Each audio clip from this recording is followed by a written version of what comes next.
Je suis Muriel Mayette-Holtz, je suis la directrice du Théâtre National de Nice et précédemment j'ai dirigé la Comédie Française, je suis d'ailleurs sociétaire honoraire de la Comédie Française et je suis aussi à l'Académie des Beaux-Arts dans le fauteuil de Maurice Béjart. Je ne vais pas commenter la programmation du Festival d'Avignon parce que je le ferai moins bien que Thiago Rodrigues, mais ce sont que des artistes précurseurs qui viennent apporter des écritures différentes à toute la dramaturgie de l'année.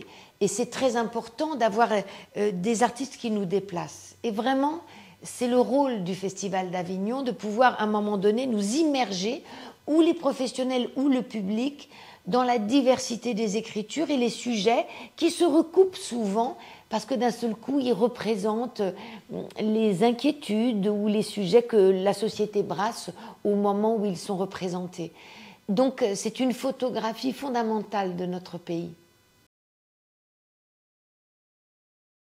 Le théâtre, mais ce qu'on appelle plus généralement la culture, c'est une succession d'émotions et d'intelligence à travers cette émotion. Ce que je veux dire, c'est un rendez-vous avec les poètes, c'est un rendez-vous avec les visionnaires, avec les créateurs. Et une création, elle n'existe que si elle est regardée. Donc c'est un rendez-vous sur un ailleurs, un voyage possible. Et ça, c'est le garant d'une bonne santé, d'une tolérance, donc d'une sécurité, d'une intelligence. Et c'est la garantie d'une société équilibrée.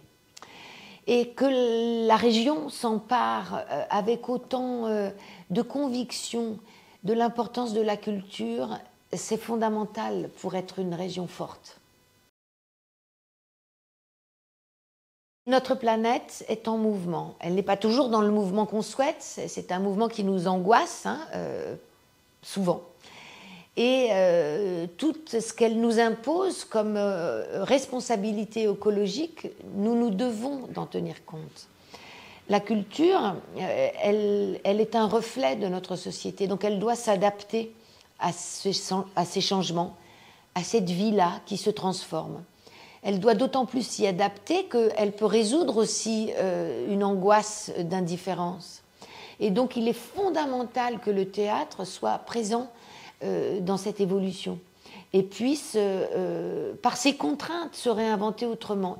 La dimension écologique, l'éco-responsabilité doit être intégrée fondamentalement dans nos productions.